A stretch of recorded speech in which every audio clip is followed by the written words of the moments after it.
ماہ رمضان میں عوام کو سستے اور معیاری اشیاء کی فراہمی کے لیے ضلع انتظامیہ کی جانب سے ایئرپورٹ روڈ منگورہ میں رمضان سستا بازار کا آغاز کر دیا گیا، جس کا باقاعدہ افتتاح وفاقی وزیر مواصلات مراد سعید، صوبہ خیبر پختونخوا کے وزیر زراعت و لائف اسٹاک محب اللہ خان اور چیئرمین ڈائریکٹ ایم پی اے فضل حکیم خان نے کیا۔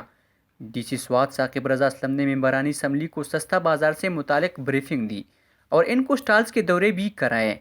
ڈی سی سوات کے مطابق وزیر اعظم کی ہدایت کی روشنی میں ضلع انتظامیہ نے سستا بازار لگایا ہے تاکہ اس مقدس مہینے میں عوام کو سستی اشیاء ایک ہی جگہ پر مل سکیں۔